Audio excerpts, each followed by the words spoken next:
Defensa tiene el uso de la palabra para que exponga alegatos de clausura. En primer lugar,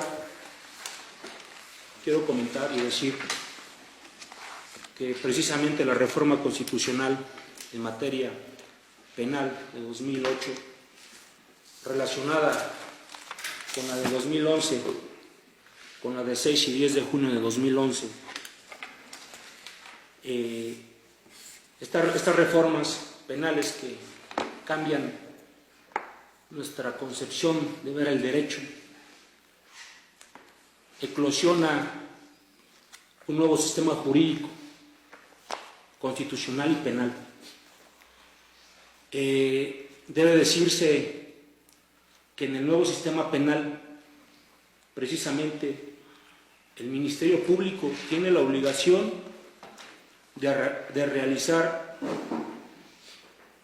todas sus obligaciones de investigación para poder llevar a un tribunal y para poder aportar material probatorio para el efecto de acusar a un procesado, en este caso mi víctima, mi representado. Debe decirse que en el asunto en concreto, las pruebas aportadas por el MP no son suficientes para sentenciar a mi representado. ¿Por qué? La pregunta importante, el por qué.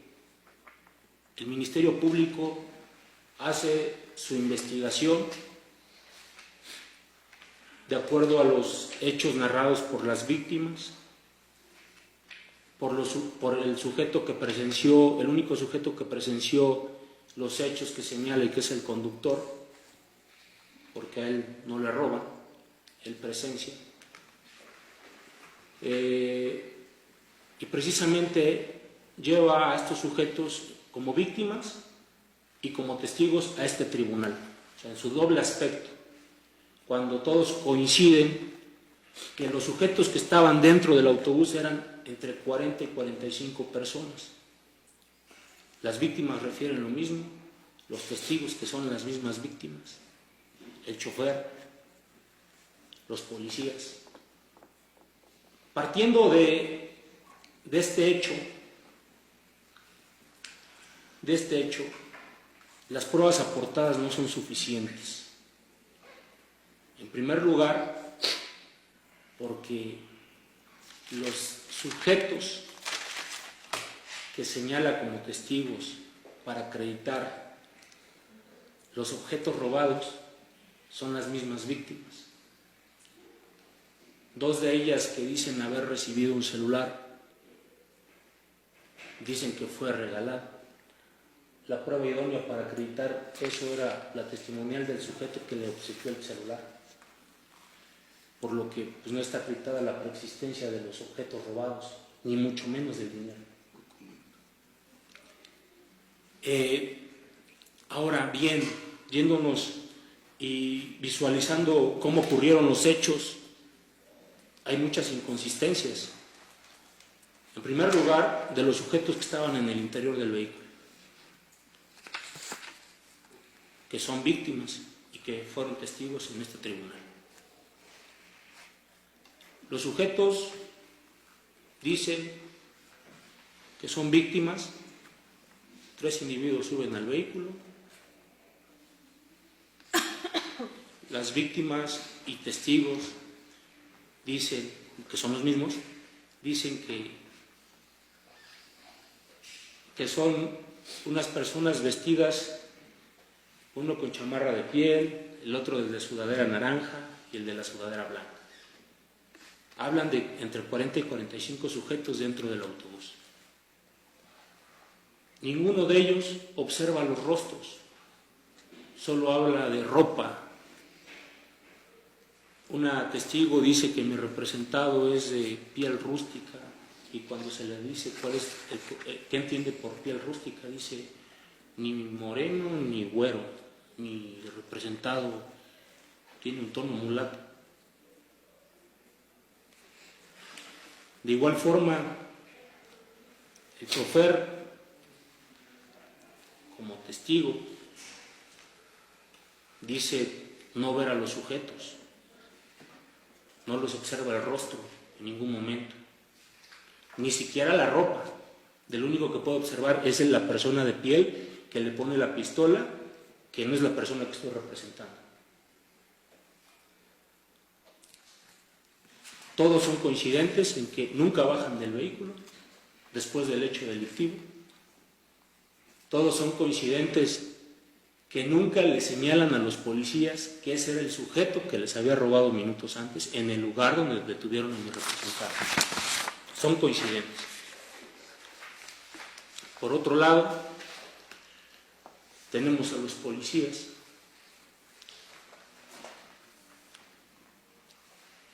manifiestan que no cumplieron con sus obligaciones legales ni constitucionales, no cumplen con los protocolos. Habla el Ministerio Público que esto ya fue superado porque hay un amparo que resolvieron. Efectivamente es un amparo que resolvieron, que no entraron al fondo, porque nosotros tomamos el asunto posterior al tema de la prisión de mi representado, y el colegiado dijo que era un acto consentido, nunca se entró al fondo.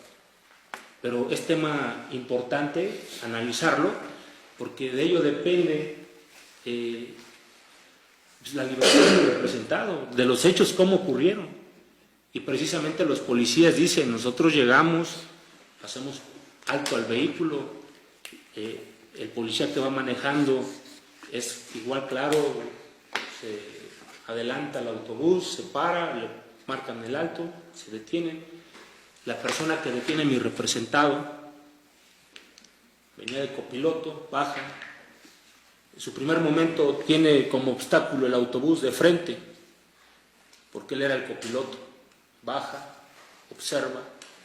En ese momento no puede observar qué está pasando atrás del vehículo y cómo las gentes que habían asaltado se estaban escapando. Dice, yo en forma transversal me ubico en un movimiento muy rápido, dice que milésimas de segundo, y escucha al chofer dar todas las características de los sujetos.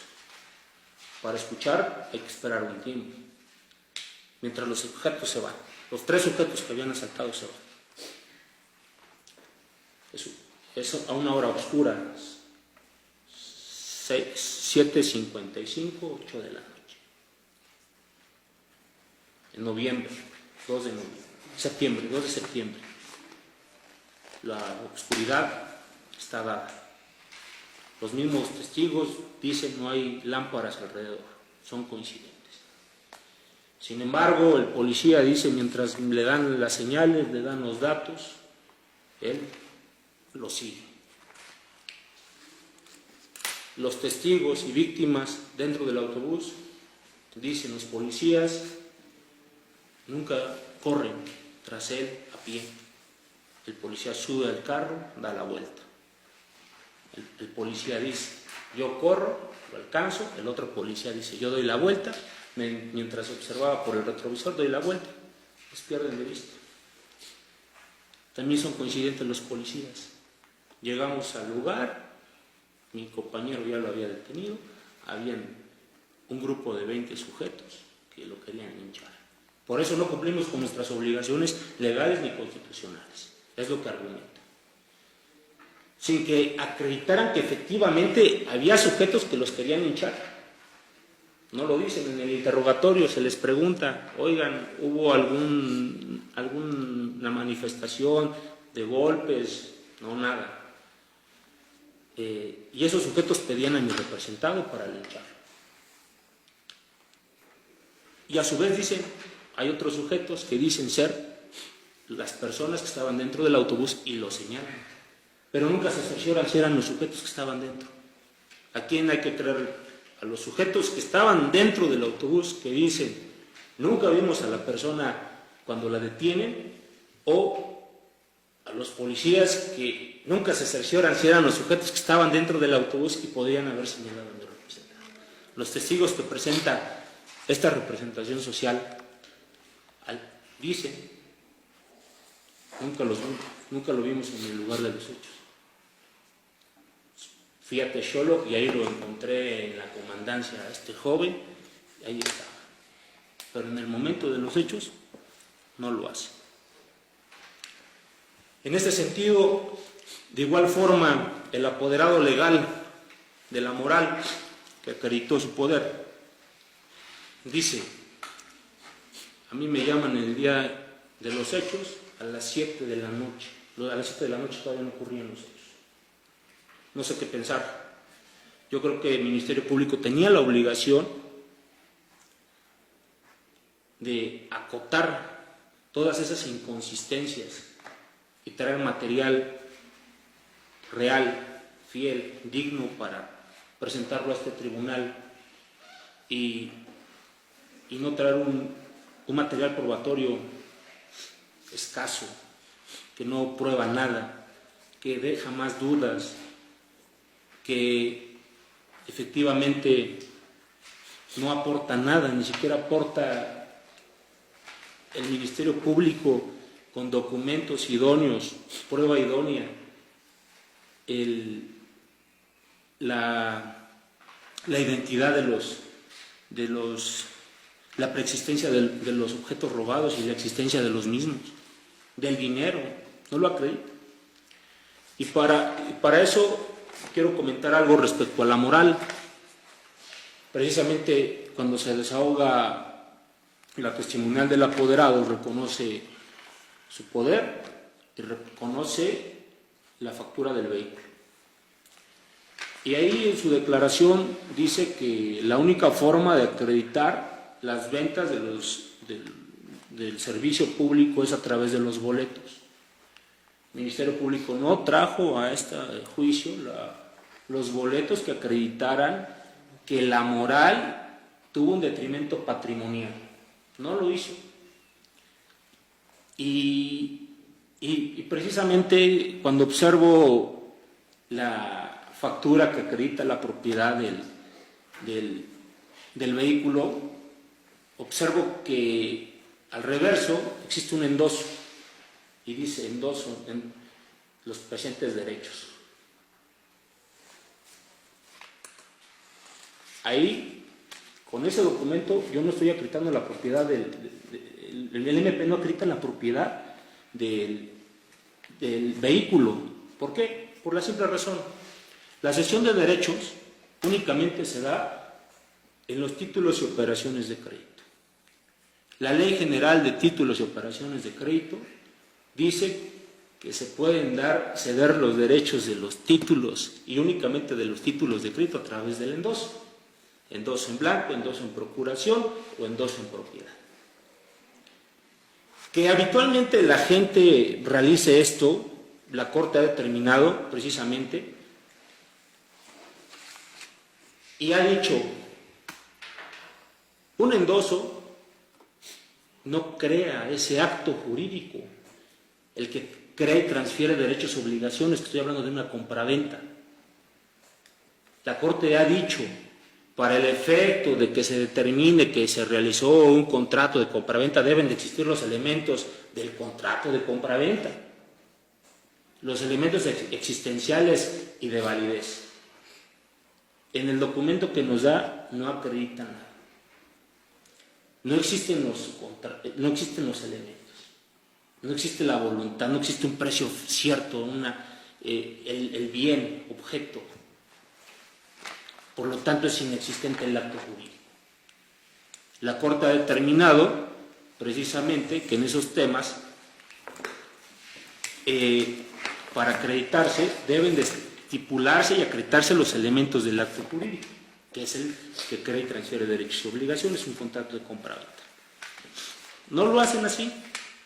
La única forma de haber acreditado ante este tribunal era un contrato de compraventa, donde el fiscal tenía que haber acreditado que ese vehículo lo compró a la persona física que aparece al frente de la factura y que es la misma persona que endosa. Y precisamente en materia civil únicamente no radican los actos jurídicos celebrados por escrito, sino que existe también el elemento de fecha cierta. Las personas que conocemos el derecho civil, la Corte ya se ha pronunciado respecto a ello. La fecha cierta no es de que yo establezca una fecha y ya. Así cualquier persona podría hacer cualquier acto jurídico y pues lo compré hace 5 o 6 años. No. Es acreditar con ciertos elementos, y la Corte ha establecido uno de ellos, que alguno de los sujetos que participó en el acto jurídico ya no viva, que el acto jurídico haya sido protocolizado, llevado ante una institución pública y que sea reconocido. Por lo tanto, ni siquiera el MP pudo acreditar la propiedad, por lo que desde este momento solicito a este tribunal no se le reconozca la calidad de víctima a la moral, porque pues, no se acreditó ni eso. La misma persona apoderada vino y dijo, pues los boletos son los que acreditan el dinero de las obtenciones de las ganancias de la empresa. En el sumario no se aportó nada de eso. Ahora bien, debe decirse que de acuerdo a la premisa que se se plantea dar sentencia, la premisa que tenemos son los artículos ya referidos por el Ministerio Público 281, 222, 223, fracción tercera, 228, primera, tercera, 229, sexta, no se colma. Como lo dije, mi premisa menor, en primer momento todas las investigaciones señalan que son 3 sujetos. En el presente sumario no se acreditan los 3 sujetos, solamente uno.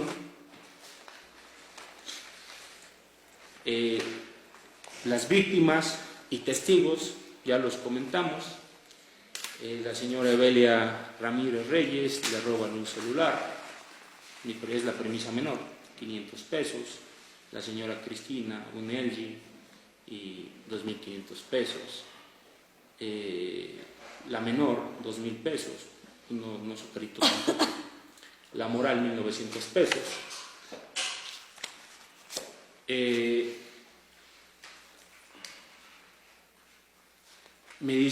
Comenta el Ministerio Público que con el simple hecho de la testimonial de las víctimas, con eso se tiene acreditado el arma de fuego. Yo creo que existe un peritaje, un órgano disciplinado, científico, que emitió su dictamen y dijo que nunca hubo ninguna detonación. Sin embargo, las personas que declararon que son víctimas y testigos afirman haber escuchado una detonación de arma de fuego. El perito dice, pues no hay ninguna detonación de arma de fuego.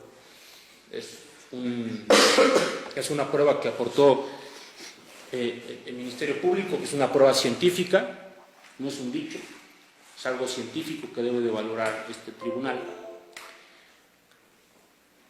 El policía igual no encuentra evidencias, sus conclusiones son negativas. Pues no hay mayor elementos que acrediten, elementos probatorios que acrediten lo que dicen. Sin embargo, lo que puedo observar es que si existió un hecho delictivo, el día y la hora que refiere,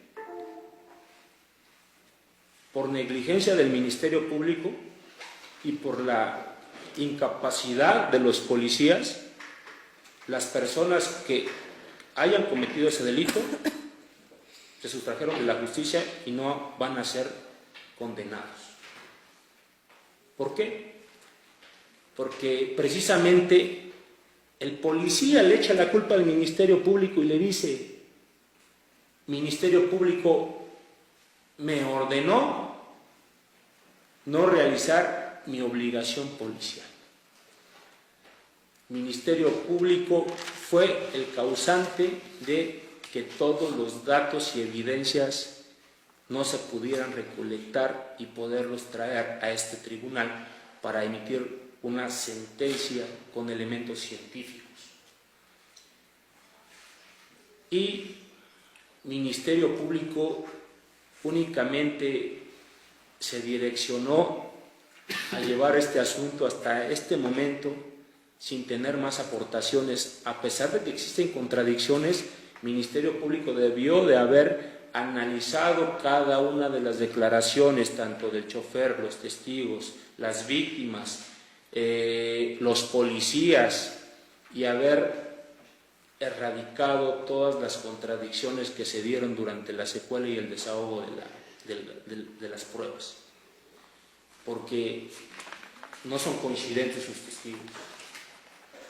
No identifican a mi representado como la persona que los ha llevado.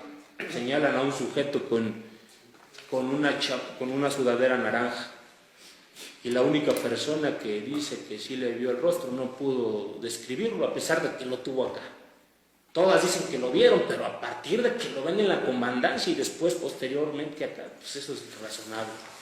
Pero en el lugar de los hechos, cuando acontecen y cuando detienen a mi representado, nunca le ven el rostro, nunca dan características físicas del rostro. La única que da dice que es una persona de color rústico, y ya lo definió ella. Entonces, este tribunal debe tomar en cuenta todo el material probatorio aportado por el Ministerio Público, que es totalmente deficiente, y que precisamente la reforma penal da el beneficio a mi representado a que se le haga valer el derecho humano de presunción de inocencia. Es un derecho humano contenido en nuestra Constitución y en tratados internacionales. La reforma constitucional se da precisamente por eso. Mi representado ya no está obligado a aportar pruebas. Mi representado tiene el derecho de que se le aporte en la acusación y en el juicio pruebas contundentes, precisas, que determinen la culpabilidad. Ahora bien, yo decía, si existió ese hecho delictivo, todo este problema generado fue por causa del Ministerio Público, porque ni siquiera se acreditó los objetos robados. O sea, el sujeto activo es cualquier persona. Acá hablan de 3, solo según uno, y señalan a mi representante. No lo identifica con sus características físicas. Nadie lo identifica. Una persona solo dice el color, pero ni es el tono de piel de mi representado. Sujeto pasivo, el objeto material, cosa mueble ajena, debe de acreditarse plenamente en la existencia, no se hizo. Por lo tanto, al no acreditarse, pues no hay robo. Bien jurídico tutelado es el patrimonio, igual la propiedad. Estamos hablando de la propiedad, un delito patrimonial. Elementos normativos, sin consentimiento. ¿Sin consentimiento de qué? De algo que no pudieron acreditar en juicio, pues no tiene sentido. Elemento subjetivo, el ánimo de apoderamiento. Cuando detienen a mi representado no le encuentran ningún objeto de los que supuestamente habían sido robados. Los objetos supuestamente robados solamente dan colores, dan marca, pero no dan su número de identificación. Hasta eso faltó. Recuerde el Ministerio Público que usted puede realizar en su investigación directamente con las personas que ofertan el servicio telefónico, que nos proporcionen una geolocalización. No se hizo en este juicio. Elementos objetivos, se apodera de una cosa mueble. Lo vuelvo a reiterar, mi representado cuando lo detiene no tenía nada. El policía lo dijo. ¿Qué se le encontró? Nada. Arma de fuego, tampoco. Entonces, todo este razonamiento debe de tomarlo en cuenta bajo un análisis exhaustivo para que no sea vulnerado el derecho de la presunción de inocencia de mi representado y ante las dudas razonables ya comentadas ante este tribunal, emita su resolución. Precisamente la Corte determinó el derecho humano de presunción de inocencia como un derecho poliédrico, es decir, como regla de trato procesal y como estándar de prueba. La regla de trato procesal no es, como dice el asesor jurídico y el Ministerio Público, que esas fases ya quedaron superadas. Desde la conformación del Código Nacional, desde el deber de presentar la denuncia y los métodos y técnicas de investigación que están determinadas en el artículo 227, 228, 229 y 230 del Código Nacional, determinan métodos y técnicas para preservar la cadena de custodia y evitar que no se destruya, ni altere, ni pierdan los objetos ni indicios que van a formar parte de la acusación del Ministerio Público. Y en ese sentido se crea un protocolo que es complementario del artículo 115 de la Constitución Política de los Estados Unidos Mexicanos y 73 de la Constitución, y es el protocolo del primer respondiente con facultades de seguridad pública. De todo el contrainterrogatorio que se vertió a los policías, tanto Fabián Flores Mesa como el diverso César Santiago Pérez Mesa, no acreditaron de manera fehaciente que tuvieran una certificación policial o una carrera policial o profesionalización policial. Tampoco un documento otorgado por el Estado es suficiente. Es de estos artículos habido conforme a la Ley General del Sistema de Seguridad Pública, que tiene que ser una certificación nacional, precisamente porque de esto depende la eficacia de un juicio. El policía Fabián Flores Mesa dijo que no había conservado la cadena de custodia, so pena de que quería proteger la integridad del supuesto presunto inocente, lo cual es ilógico, no tiene lógica, porque lo detuvo 70 metros después y las demás personas supuestamente víctimas los llevaron a otro domicilio, en Tepetitla. Ninguna persona, tanto lo dijo Evelia como lo dijo la supuesta víctima Cristina Morales Muñoz, que no se había salido ninguna persona del autobús, sino todos se quedaron ahí. Entonces, básicamente, la obligación que tenía era llamar al policía de investigación, que tenía que llevar al perito para poder hacer, en sus palabras, lo que dijo, una escena del crimen, protegerla para evitar que se destruyeran los indicios, y no lo hizo. Y además, al policía con capacidad para procesar. Todo eso es parte de los métodos y técnicas que están determinados en el Código Nacional de Procedimientos Penales. Entonces, cuando se le hace el contrainterrogatorio, a la perito Brenda Araceli Verde Saavedra, a lo único que lo conduce su investigación científica, es decir, que no habían elementos positivos, es decir, no había detonaciones, no había armas y no había ningún elemento punzocortante de los tipificados como medios violentos, como armas y explosivos. Y lo absurdo también es que el policía de investigación, Julio César Chávez Guillén, llega 29 horas a la escena del crimen, 29 horas después a la escena del crimen, y lo llevan las supuestas víctimas también. Eso no es correcto ni en la metodología ni en la técnica de investigación.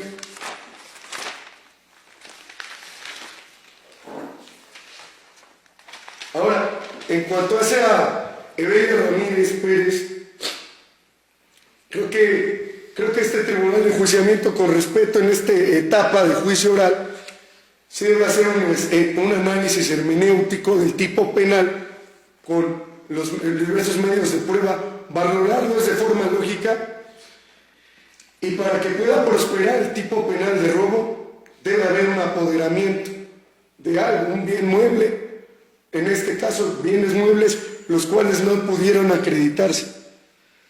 Como lo ha dicho mi codefensor, no hay documento que acredite la propiedad de los celulares, y tampoco las testigos Evelia Ramírez Pérez y Cristina Morales Muñoz fueron precisas en determinar la denominación de los billetes. La verdad es que se equivocaron.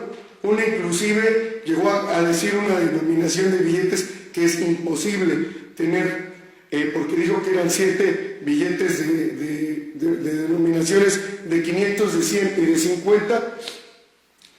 Y por cuanto hace a la testigo Cristina Morales Muñoz, incluso a pesar de que se quisieron evidenciar las contradicciones en las que incurrieron, incorporó otro nuevo sujeto, que es el sujeto de chamarra mezclilla, que no es ni el de chamarra color naranja, ni el de color azul con franjas blancas, ni el de chamarra color negra. Entonces pareciera un discurso el cual estaba pues ya tejido por el Ministerio Público. Ahora, la Corte ha dicho, está en la jurisprudencia que lleva el registro 2013-368 de la primera sala, es una jurisprudencia obligatoria en términos del artículo 17 de la Ley de Amparo.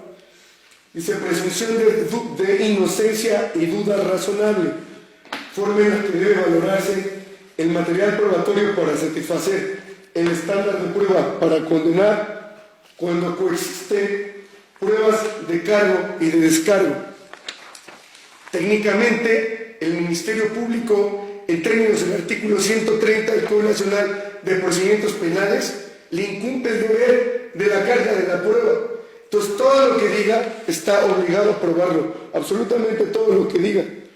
Y en juicio se han aportado alrededor de 100 dudas razonables, las cuales, en concordancia con esta jurisprudencia, pues destruyen la teoría del caso propuesta por el Ministerio Público, ya que los elementos que aporta solamente se tratan de declaraciones aisladas, señalamientos directos que no son convergentes, y no lo hace con pruebas idóneas, que ya lo dijimos que son pruebas científicas, y que en el caso no hay cadena de custodia, no hay preservación de esos elementos de prueba, y entonces sí, no existe el robo porque no acreditaron. El chofer no acreditó lo de los boletos, no sabía, lo dijo que el contador era el que hacía ese estudio, tampoco acreditaron lo del dinero, no acreditaron los celulares, la propiedad, no acreditó que fuera tampoco propiedad del carro. Y luego entonces, en cuanto al segundo elemento, que fueran por 2 o más sujetos, la única persona que se encuentra aquí procesada por un delito que le imputan falsamente es mi representado Melitón Cordero Morales. En ese sentido, también la cuestión del agravante del arma de fuego tampoco es una cuestión que pudieron probar en juicio. Gracias. ¿Es cuánto? En este momento pregunto a la gente del Ministerio Público si va a hacer uso de su derecho de réplica en términos de lo que establece el artículo 399 del Código Nacional de Procedimientos Penales respecto a los alegatos de clausura expuestos en esta audiencia por parte de la defensa. Sin embargo, le recuerdo a la gente del Ministerio Público que no se trata de que usted exponga nuevamente alegatos de clausura, sino únicamente hacerse cargo de los alegatos de clausura expuestos por la defensa. ¿Se va a querer hacer uso de su derecho de réplica?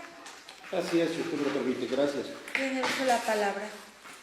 En primer término, el primer defensor hace alusión de la reforma constitucional y marca el 2008 y 2011, en el cual establece que el sistema acusatorio tiene reglas y principios, y en base a las circunstancias solo concluye que los datos de prueba aportados por la Fiscalía no son suficientes. Quiere sembrar la duda, haciendo valer que hubo 40 a 45 víctimas o testigos y que no fueron traídos a juicio. Que hay una serie de inconsistencias en cuanto a Evelia, a Cristina, en cuanto que no pudieron identificar al acusado, dado que no le miraron a la cara y que se confunden entre qué debe entenderse como una persona que tiene piel rústica. Hasta este momento, yo creo que la representación social sí cumplió con ese requisito. Y de esto, de lo argumentado por el abogado Calvacoro, no se advierte que pueda surgir la duda razonable. En cuanto al otro punto, refiere que los policías, apresores, no cumplieron con sus obligaciones legales y constitucionales, y vuelve a retomar el tema de la detención, situación que por enésima vez la representación social refiere que ha sido un tema ya superado. Y también refiere que en base al protocolo del primer interviniente de incapacidades, no cumplió con la cadena de custodia. Honorable Tribunal, ese protocolo tiene una excepción, y esa excepción es priorizar cuando por circunstancias climatológicas o demográficas, razón de hora, no se pueda llevar a cabo con la cadena de custodia, con la protección del lugar. Y en esta sala escuchamos cómo los pobladores, junto con las víctimas, pretendían agredir, quitarles al hoy detenido. Y esa circunstancia se repitió en la comandancia del municipio de San Damián Texcoco. Circunstancia por la cual queda superada el hecho de que no se haya asegurado el vehículo, que no se haya decretado el tramo carretero abierto, acordonar el área. En esas circunstancias considero no está justificado el actuar de los elementos aprensores, tan es así que aun cuando el acusado haya ocurrido a la acción del amparo, no le haya sido favorable. Posteriormente, otro tema que toca y cita que no se acreditó la propiedad, que la Suprema Corte ha emitido muchos criterios, habló del Código Civil de Tlaxcala, habló de la Ley General de Títulos y Operaciones y cuestiona el endoso que apareció al reverso de la factura con el cual el representante legal Luis Cano Telles acreditó la propiedad del vehículo autobús. Considera la representación social que bajo las reglas y principios y lógica de este nuevo sistema sí se acredita la existencia del vehículo. Fue fijado, fue fotografiado, fue referenciado, no por la víctima, no por los otros los testigos, no solamente por el mismo representante. Y quiero decirle a la audiencia que no se está cuestionando sobre la propiedad del vehículo, si existiese un anterior o el actual propietario. De ahí que el tema es netamente penal, no mercantil o civil. Y que aun cuando así fuese, su señoría, se cumplen los requisitos del endoso, de día, hora y lugar y de quién a quién. En cuanto a ese punto, consideramos que la defensa queda corto, en cuanto que solamente citó que hay criterios de la Suprema Corte, pero no dice qué registros, qué época, qué fecha, qué rubro, qué texto. Y de igual forma, en cuanto que habla de la negligencia del Ministerio Público y la incapacidad policial para dirigir la investigación, es claro que nos encontramos ante un caso en donde existió flagrancia, hubo una detención en ese momento o momentos después del hecho, y que invariablemente la teoría del chivo expiatorio no le asiste, no lo puede invocar la defensa en la intervención del segundo abogado, porque estamos con un sistema en el cual, atendiendo a sus reglas y principios, es de simplicidad, es de usar las máximas de la experiencia, los conocimientos de la lógica, y que no podemos apartarnos de esto para volverlo muy formal. La defensa estuvo peleando mucho el formalismo en cuanto que no pudo evidenciar una contradicción o superarla. Y yo quiero que resuelvamos como si se tratara de un asunto civil y no penal. De ahí que hablaban de que los teléfonos celulares pudieron haberse localizado a través de una geolocalización en tiempo real, a través de una prueba correspondiente. Dada la naturaleza del hecho, consideramos que no existe, sería innecesaria esa prueba. Y de igual forma, señores, si bien es cierto, la representación social ha sido respetuoso del derecho humano de presunción de inocencia, pero también es cierto que con los datos de prueba que se vieron en este desfile de juicio, es invariablemente que quedó desvirtuado dicho principio. ¿Es cuánto, señorita? Pregunto a la defensa, ¿va a hacer uso de su derecho de dúplica respecto a los alegatos de clausura expuestos por el agente del Ministerio Público en términos de lo que establece el artículo 399 del Código Nacional de Procedimientos Penales? Sin embargo, le recuerdo también a la defensa que la dúplica que va a hacer respecto a los alegatos de clausura se refiere precisamente a que exponga respecto a los alegatos de clausura expuestos por el Ministerio Público y no se realicen nuevos alegatos de clausura como si los estuviera exponiendo en este momento. Claro. ¿Va a hacer uso de su derecho de dúplica? Sí, lo voy a hacer. Tiene el uso de la palabra. Respecto al tema de flagrancia, quiero decirle al Ministerio Público que quedó acreditado con sus mismas pruebas que no fue flagrante la detención. Sus testigos, en específico la persona que lo detiene, acepta. O sea, la persona que no lo pierde de vista según su investigación, acepta que en forma transversal, porque él era el copiloto, la camioneta se estaciona enfrente del autobús, y él era el copiloto, observa por los espejos, los sujetos, pero él cruza de forma transversal, así lo refiere. Y dice que únicamente tenía de frente al vehículo, se dirige al chofer, y el chofer le da todas las características de los sujetos que habían robado. Entonces, en ese momento ya no es ininterrumpida la persecución. En cuanto hace a la presunción de inocencia, que mi representado ha sido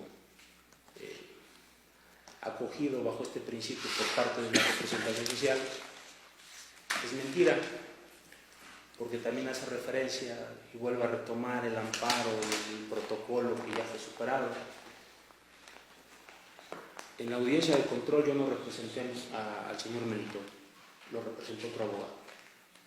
Cuando analizo la detención, interpongo el amparo, el colegiado dice que no puedo entrar al fondo porque ya no se interpuso el amparo dentro del término.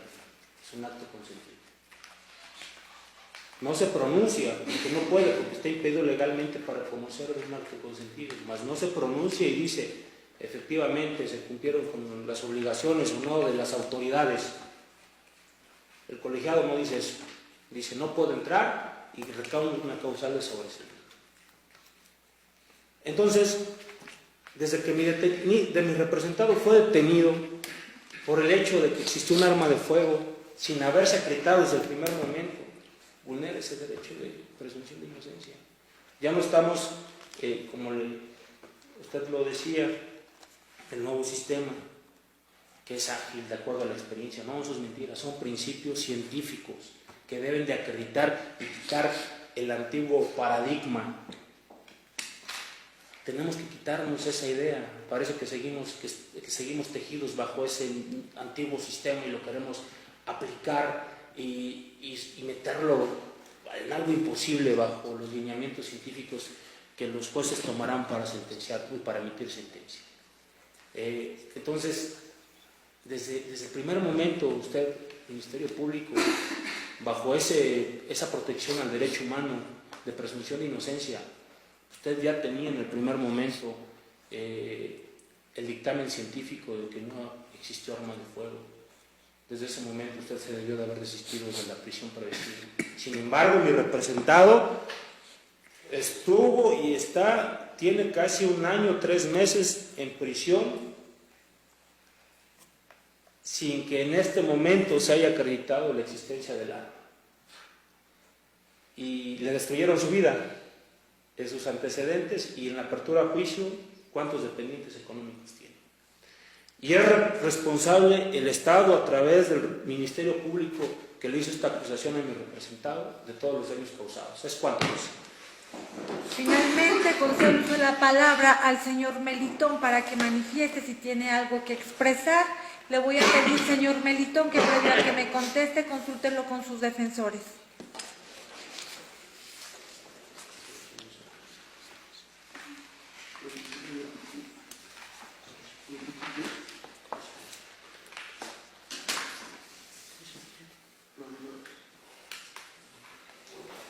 Que son inocentes.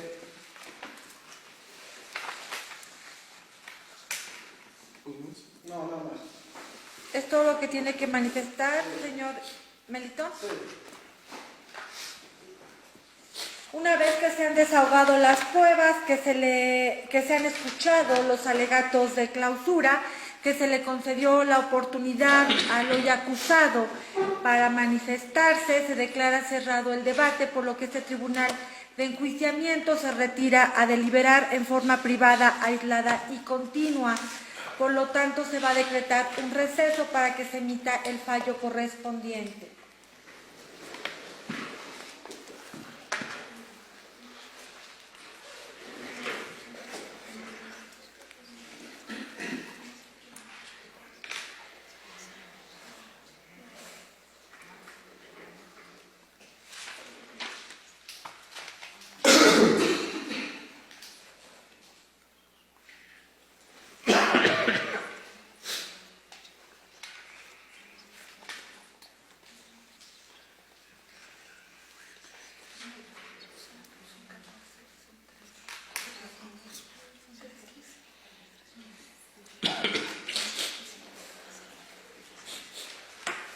Por lo tanto, se va a decretar un receso y se reanudará la audiencia a las 15:30 de este mismo día para que el juez, relator o secretario emita el fallo correspondiente, más bien les dé a conocer el fallo correspondiente al cual haya llegado este tribunal de enjuiciamiento en la deliberación.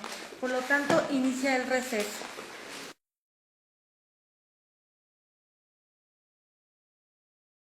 Se reanuda la audiencia, se hace constar que se encuentra presente el mismo tribunal de enjuiciamiento conformado para conocer de la causa judicial 92/2017 en su etapa de juicio oral. Una vez que este tribunal de enjuiciamiento se retiró a deliberar en forma libre, aislada y continua, se llegó a un fallo, el cual será dado a conocer a todos los intervinientes por la juez cuarto de control y juicio oral del Distrito Judicial de Gurirí y Alcocer, la licenciada María Elvia Díaz Casales Zapata, en su carácter de juez secretario o juez relator.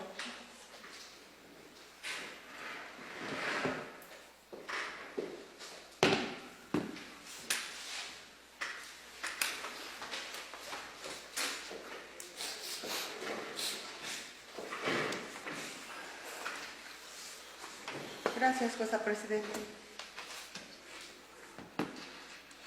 Una vez que se ha deliberado por parte de este tribunal de enjuiciamiento dentro de la causa judicial a que se ha hecho referencia, se determina lo siguiente: en la ciudad de Tlaxcala, a 10 de diciembre del 2018, las integrantes del tribunal de enjuiciamiento, conformado para conocer de la etapa de juicio oral dentro de la causa judicial 92/2017, licenciadas Angélica Aragón Sánchez, Marisol Barba Pérez y María Elvia Casales Zapata, en calidad de presidente, vocal o tercero interviniente y secretario relator respectivamente, jueces adscritas a este distrito judicial de Gurirí y Alcocer, emiten fallo en los siguientes términos: con fundamento en los artículos 14 16, párrafos primero y 14, 17, 20 de la Constitución General de la República, apartado A, fracciones primera, segunda, tercera, cuarta, quinta y octava,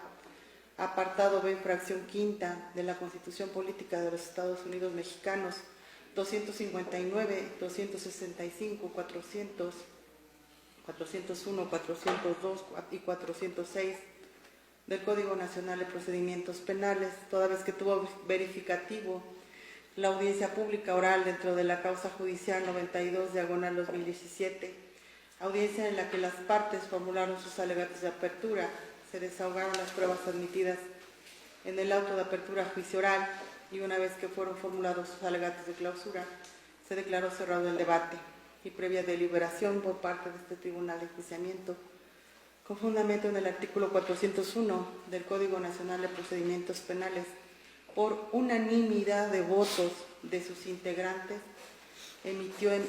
determinó emitir fallo de absolución a favor de Melitón Cordero Morales por el delito de robo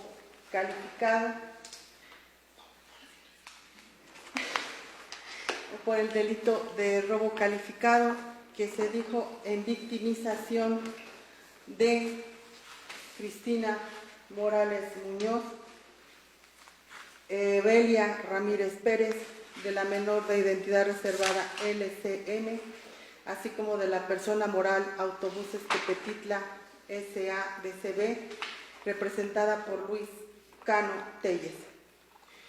Lo anterior, porque el Ministerio Público faltó a su promesa de demostrar más allá de toda duda razonable la plena existencia del delito de robo calificado, previsto y sancionado por los artículos 321, 322, 323, fracción tercera, 328, fracciones primera y tercera del Código Penal vigente en el Estado de Tlaxcala.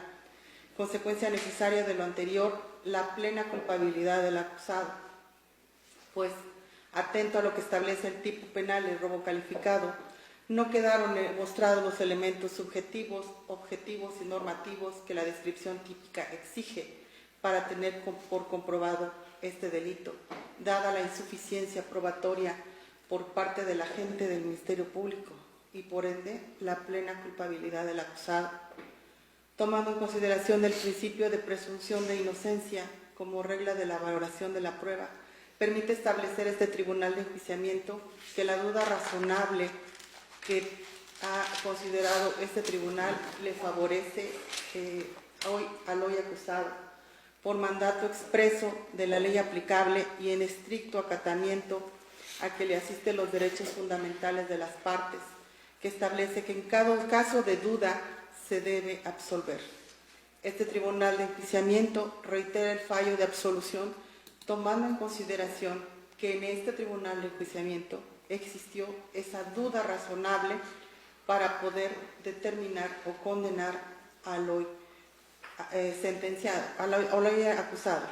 Por ello, se emite fallo absolutorio en favor de Melitón Cordero Morales por el delito de robo calificado, previsto y sancionado en los artículos 321, 322, 323, fracción tercera, 328, fracciones primera y tercera del Código Penal vigente en el Estado de Tlaxcala, en victimización de Cristina Morales Muñoz, Evelia Ramírez Pérez, de la menor de iniciales LCM y de la persona moral Autobuses Tepetitla S.A.D.C.B., representada por Luis Cano Telles. Sirven como sustento de esta resolución a manera de antecedente la dictada por